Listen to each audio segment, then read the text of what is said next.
Hola, bienvenidos y bienvenidas nuevamente a esta sesión de recursión. Hoy vamos a trabajar con lo que es la diferenciación de lo que es la recursión de pila, que es la forma natural que venimos trabajando hasta ahora, de lo que es la recursión de cola, que a veces se le denomina también como falsa recursión. ¿Qué es lo que vamos a ver? Vamos a ver cómo trabajamos con la pila ejecución. En realidad aquí vamos a llamarlo, también se le llama stack. En este caso le vamos a decir stack de recursión porque trabajaremos con operaciones recursivas.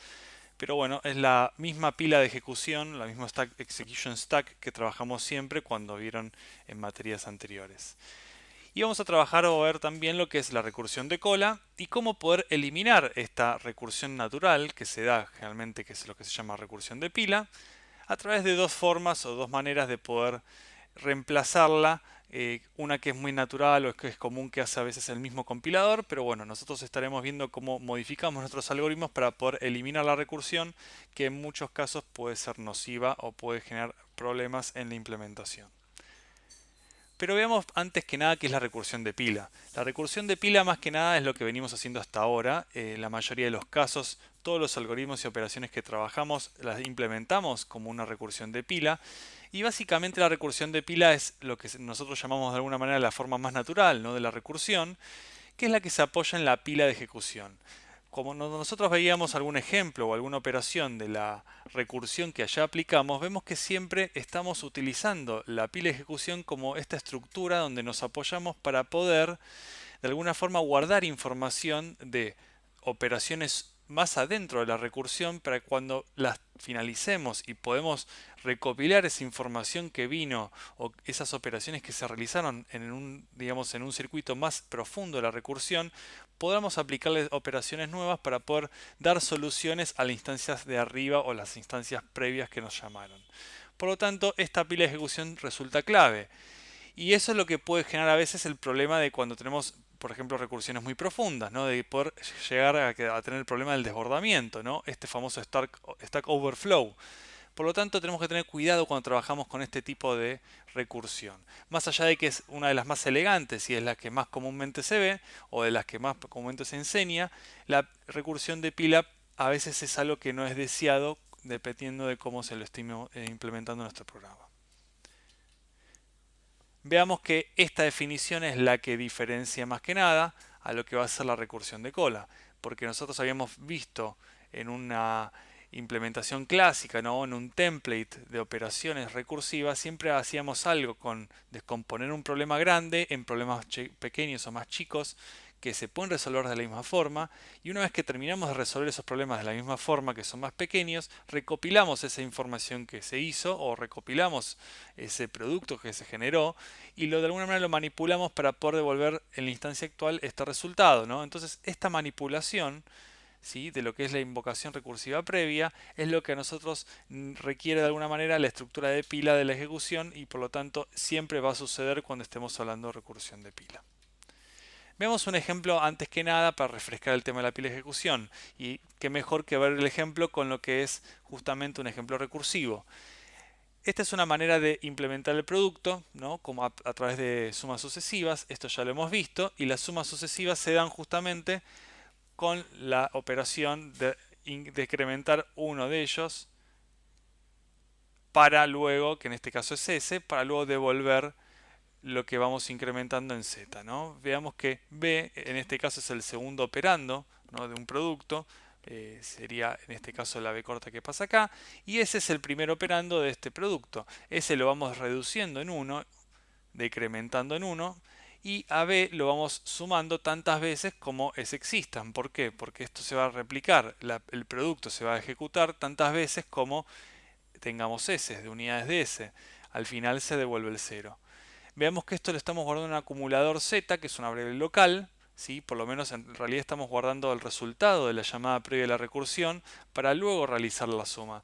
Esta diferencia, ¿no?, o esta eh, segmentación de lo que es guardar el resultado de la recursión previa en una variable local, lo estamos haciendo más que nada para que quede bien gráfico cómo trabaja la pila de ejecución, ¿no? Qué variables locales estamos guardando y cómo cambia el estado de ellas.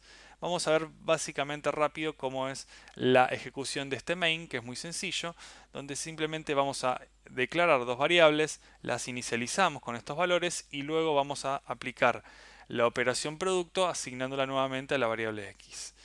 Por lo tanto, vamos a tener el procedimiento main que se va a levantar y se va a cargar en la pila de ejecución.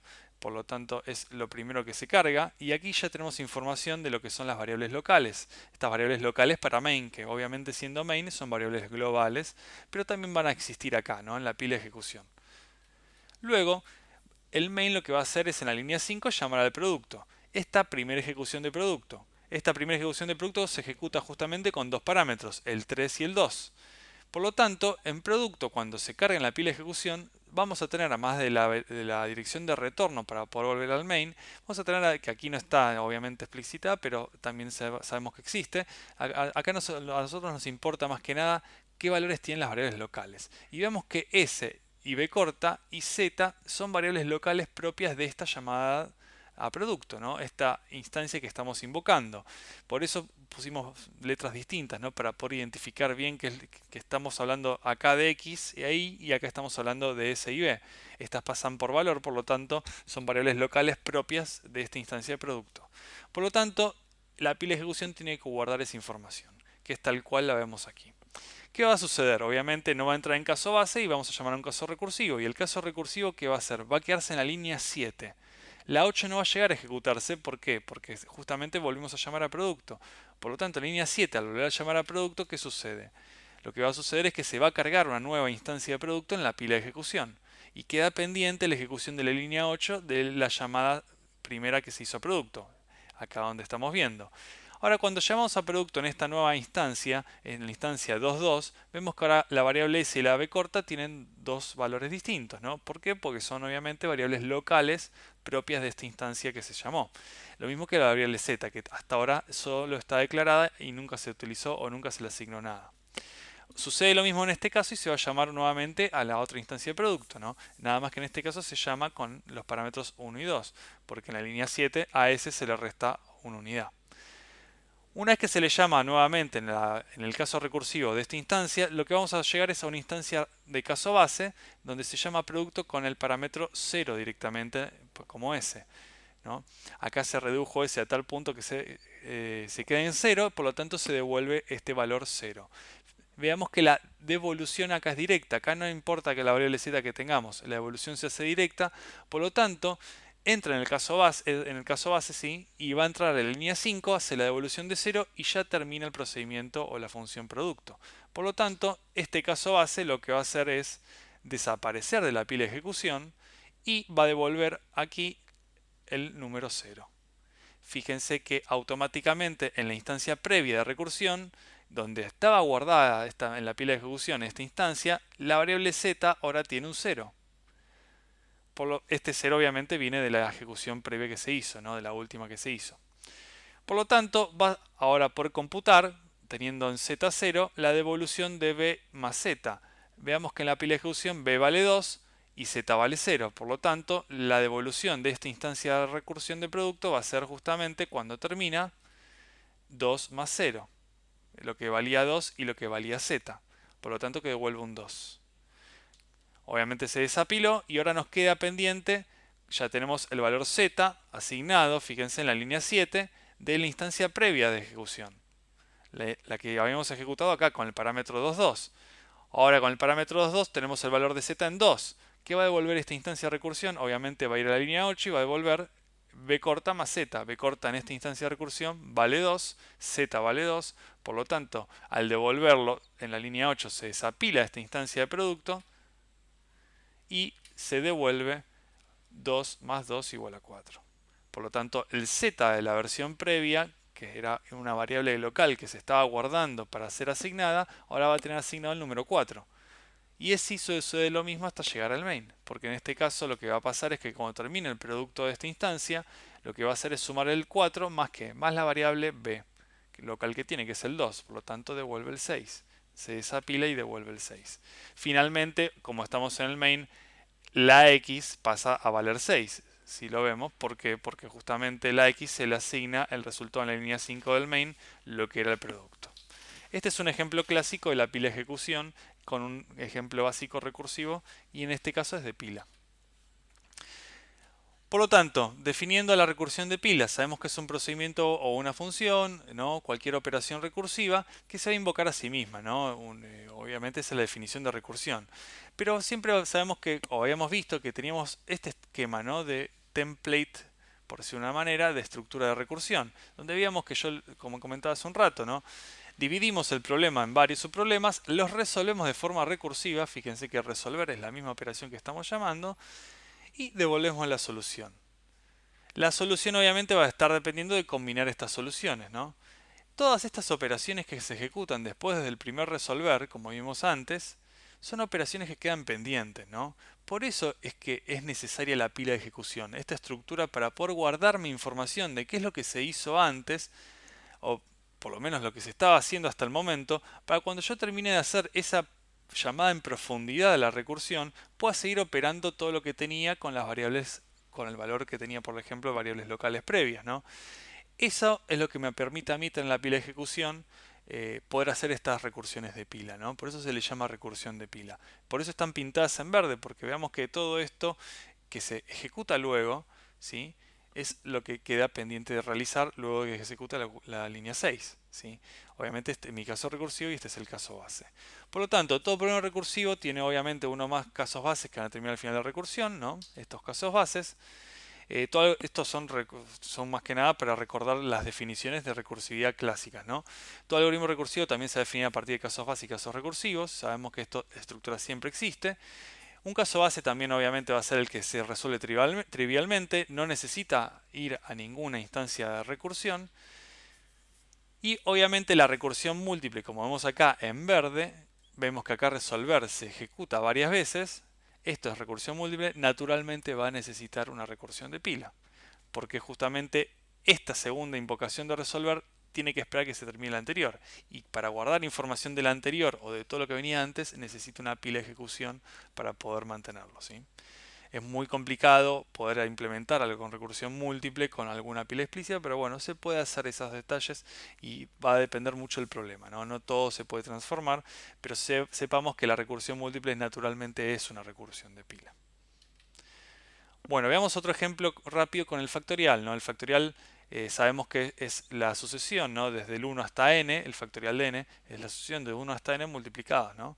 Entonces, esta productoria, por decirlo de una manera, de 1 hasta n, la podemos dividir o subdividir en problemas pequeños, ¿no? Si yo tengo el factorial de n, podría computarlo también a partir del factorial de n menos 1. El factorial de n menos 1 simplemente lo multiplico por n y me va a dar el factorial de n. Esta es una manera recursiva de definir el factorial que es muy parecida a la sumatoria que ya vimos en sesiones previas. Esta es la implementación, función de factorial, tenemos un caso base y luego tenemos un caso recursivo. Vemos que la devolución es bastante sencilla y es muy similar también a lo que implementamos con la sumatoria. ¿Cómo lo vamos a ver en la pila de ejecución? Bueno, vamos a tener algo similar que antes. Vamos a llegar al factorial de 4 en este ejemplo. El factorial de 4 va a agregarse en la pila de ejecución. En este caso no tenemos variables locales, pero la única variable local que sí podemos identificar seguro es el n que pasa, este parámetro que pasa por valor. No es el mismo n que viene en el main o el mismo n que va a llamarse instancias previas. Por lo tanto, este n guarda una información, ¿no? De alguna forma. Bueno, sobre todo esta información, ¿por qué es clave? Porque este n lo usamos acá. Si yo no guardara la información de n para cada instancia de recursión, este n se perdería. También por eso es importantísimo este concepto de pila de ejecución. Este n tiene que quedar guardado en algún lado, ¿sí? Bueno, el factorial 4, ¿qué va a hacer? Antes que multiplicar por n, va a tener que llamar al factorial de 3, acá en la línea 5. Por lo tanto, llama al factorial de 3. Queda pendiente de la multiplicación de n por, ¿no? O por n. Esto sucesivamente a llamar al factorial de 2 y el factorial de 2 va a llamar al factorial de 1 y así hasta llegar a un caso base que es el factorial de 0. El factorial de 0 me va a devolver el 1. Por lo tanto, una vez que llegamos a este base de 1, lo que vamos a hacer es devolverlo directamente para la situación previa. Se van desapilando de esta pila de ejecución. Luego el factorial de 1 se va a desapilar y ¿qué va a hacer? Va a devolver el 1 por 1. Porque el n en esa instancia de ejecución o en esa instancia de recursión valía 1. Por lo tanto, devuelve lo que devolvió el caso base, que es el factorial de 0, por 1. Ahora lo que va a pasar es lo mismo. Este 1 que devolvimos para arriba se va a multiplicar por el n que teníamos en la instancia previa, que es el factorial de 2, por lo tanto es 1 por 2. Se va a desapilar esto y va a multiplicar 1 por 2 para devolverlo. Y lo mismo sucede acá, este 2 que devolvemos se va a multiplicar por el n que había pendiente en la línea 5 de este factorial de 3. O sea que va a ser el factorial previo que daba 2 por el n de 3, por lo tanto va a dar 2 por 3 la devolución. Y así va a pasar hasta llegar al final. Obviamente acá va a ser el caso que va a multiplicar a 6 por 4. Y ahí termina la pila de ejecución. Estos son clásicos ejemplos de recursión de pilas, son muy sencillos y están pensados justamente para poder ver la diferencia que existe quizás en este tipo de recursión con la recursión de cola. Vamos a ver por qué es tan importante comprender esto. Porque ahora parece trivial, parece sencillo y no tiene mucha diferencia con que lo hagamos de otra forma, ¿no? Pero veamos algunos detalles de cómo se computa el resultado de este factorial, que acá es donde vamos a ver el detalle particular. Volvemos al mismo ejemplo, vamos a hacer los mismos cálculos, ¿no? Vamos a llamar a factorial a 4, vemos en la pila de ejecución la misma operatoria, pero de este lado, en vez de tener el código, lo que vamos a tener es cómo se va a ir computando el resultado. Vemos que la primera vez que llamamos al factorial de 4 se computa a partir del factorial de 3 por 4, ¿no? Este n que quedaba colgado. Ahora, factorial de 3 también va a llamarse porque se falta computar, por lo tanto el factorial de 3 se descompone como factorial de 2 por 3, ¿no? Porque es este n que pasó acá arriba, si se ve, ¿no? Este mapeo. Por lo tanto, bien, fíjense que estamos haciendo la igualdad de factorial de 4 cómo se computa realmente con los paréntesis, que es algo importante. Porque acá estamos guardando entre paréntesis cómo se devuelven o cómo se construyen estos resultados, cómo se combinan estas soluciones que se están reconstruyendo a medida que se hace la recursión de vuelta. Ahora el factorial de 2 falta resolverlo, ¿no? Si yo tengo que evaluar el factorial de 2, obviamente se computa como factorial de 1 por 2. Y así vamos a llegar hasta el caso base, donde el factorial de 0, obviamente el factorial de 1 se descompone con factorial de 0 por 1. Fíjense que estamos agregando paréntesis en cada uno de los factoriales que vamos descomponiendo, ¿sí? Para que veamos cómo se computa esta solución. Por lo tanto, lo primero que se va a evaluar y resolver es el factorial de 0, que esto se evalúa como 0, en el caso base. ¿Está bien? Perdón, como 1, no es como 0. Por lo tanto, este factorial de 0, que es un 1, acá en esta línea que está marcada en negrita es donde empezamos a evaluar o a resolver nuestro problema. O a resolver de forma numérica, ¿no? Nuestro problema. Acá es donde el factorial de 4 empieza a dar un resultado numérico. Hasta entonces estamos esperando terminar de evaluar operaciones, ¿no? O funciones. Acá recién donde empezamos a evaluarlo. Fíjense la forma que tiene. Primero va a multiplicar el 1 por 1, luego ese resultado lo multiplica por 2, luego ese resultado por 3 y luego todo ese resultado por 4. Acá los paréntesis nos ayudan a entender cómo se están asociando estos valores de retorno. Vemos cómo se construye en forma matemática. Obviamente el 1 por 1 se resuelve como 1.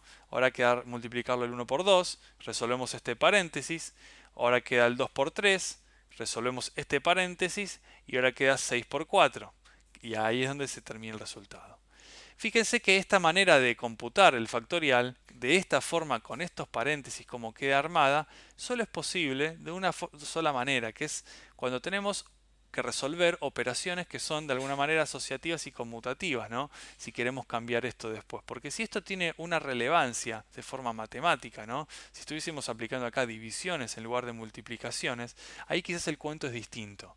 Por eso que la recursión de pila no siempre va a ser de forma trivial, ¿no? La resolución de una operación numérica, como cualquier otra operación que requiera cierto orden, ¿no? Como ya hemos visto en inserciones de lista, como a veces el orden de cómo se insertan las cosas al revés en este camino de vuelta que hicimos, no es lo mismo hacerlo adelante de una lista que al final de una lista. Bueno, en este caso es algo parecido y aún así tiene aún mayor más complejidad porque depende mucho también de esta asociatividad que se le va dando con los paréntesis, ¿no? Cómo se van combinando estas soluciones hacia arriba. Veamos otro ejemplo rápido que es el máximo de una lista.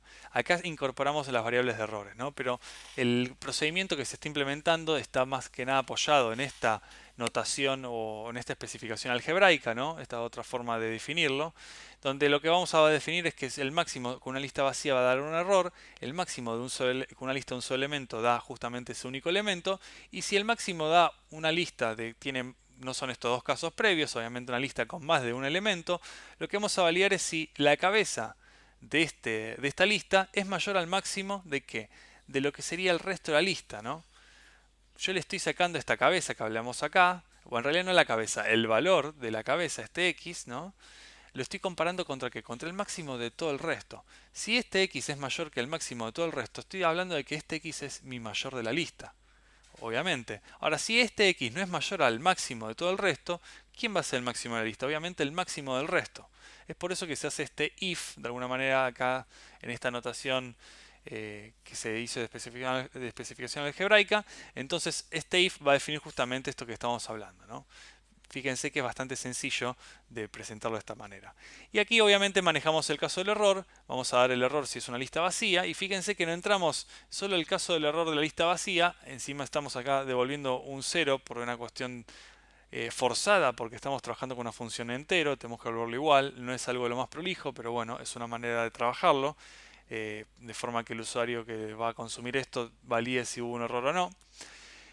Y si no entra en una lista vacía, va a dar falso. ¿Y por qué dar falso acá? Es interesante ver de que nunca vamos a llegar al caso base de lista vacía, una vez que sabemos que la lista inicial no es vacía. Siempre nos vamos a quedar seguramente en la lista vacía previa, ¿no? En este caso, vamos a sacarle un solo elemento. Entonces estamos validando acá, entre la línea 4 y 6, si la lista inicial es vacía, y en el else estamos validando un caso base, que es este, el de cuando le sacamos un elemento y después termina, en la línea 12, y si no, caso recursivo.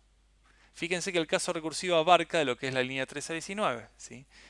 Es algo interesante a ver porque no está muy explícito acá el caso recursivo, o el caso base, mejor dicho, ¿no? Los casos base acá son estos de error, podríamos evitarlo directamente el error como un caso base, y en la línea 12 que estamos hablando del caso base en sí, que es cuando estamos con un solo elemento.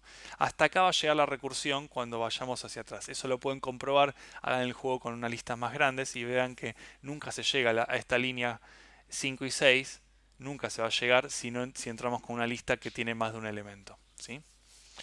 O un elemento más, mejor dicho. Bueno, veamos el ejemplo del 42513. Lo que vamos a hacer es llamar al máximo, ¿no? El máximo se apila en la pila de ejecución, obviamente va a llamar a un elemento, a un máximo con un elemento menos. ¿Cuál es el elemento menos que tiene? Es el 4, ¿no? Porque le sacamos la cabeza de alguna manera con el tail, acá en la línea 10. Nos guardamos esa cabeza en la x. Esta x va a ser variable local. ¿Variable local de quién? Va a ser variable local de esta instancia de llamada, ¿no? De la pila de ejecución. Acá imaginen una x con igual a 4. ¿Y qué hace luego este procedimiento? Obviamente llamó a él justamente al máximo con el tail. Fíjense que acá el máximo con el tail lo llamamos en línea 14 y lo estamos llamando en un único lugar. Luego vamos a ver que se puede llamar en varios, pero en realidad acá la recursión es simple, pues solo se llama una vez y acá estamos usando una variable local max para poder graficar bien esto, similar a como hicimos con la variable z en el caso anterior, ¿sí? Entonces en la variable max vamos a guardar lo que nos vuelva de la recursión que vamos en profundidad. Fíjense que el máximo XS se llama una vez que se ya le hizo el tail a XS, o sea, se le cortó o se le eliminó o se le reapuntó a XS la cabeza, digamos, ¿no? En este caso es seguro hacerlo porque XS es una variable local, no la pasamos por referencia, por lo tanto podemos modificarla con el tail. No vamos a perder ningún nodo en la memoria.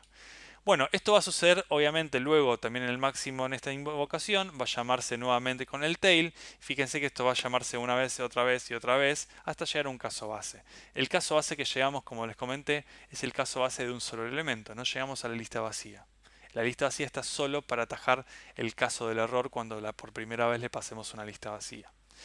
Por lo tanto, llegamos al caso base de un solo elemento. En la línea 12 se devuelve ese x. Ese x no es más que el head que se le sacó a esta lista, o sea que el número 3. Por lo tanto, al ir hacia atrás, lo que va a devolver el máximo es, obviamente, yo te devuelvo como entero el 3, porque es el único número que tengo. Lo que va a pasar en el siguiente caso, o en realidad en el caso previo que se llamó, en esta instancia de recursión del máximo y no 3, va a suceder de que vamos a hacer la comparación.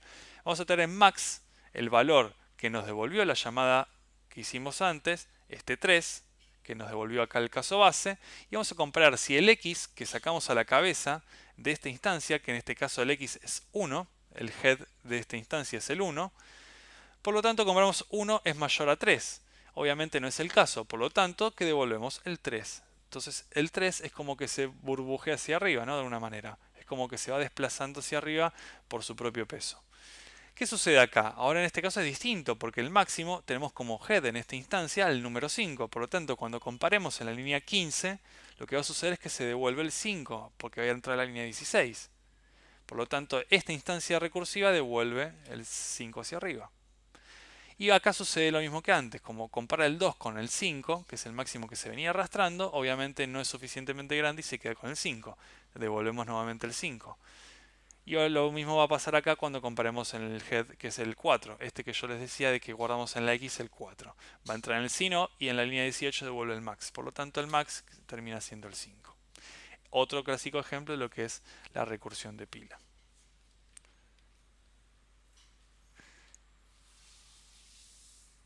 Esto es lo que les comentaba es respecto a que se puede eliminar el máximo, esta variable local máximo, se puede quitar y utilizar directamente la operación o la invocación de máximo en el sí y también en la devolución.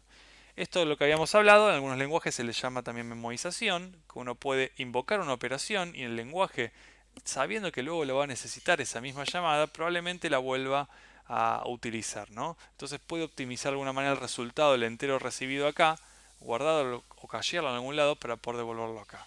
Por lo tanto, se puede utilizar en ciertos lenguajes que lo optimizan de esta forma para evitar usar variables locales. Ahí eliminamos la necesidad de max que también estaba declarada acá. Es otra forma de dejarlo, de definirlo de una forma un poquito más concisa, similar a como lo hicimos acá en la especificación algebraica. Bueno, ahora continuaremos en la segunda parte con lo que es la parte de recursión de cola.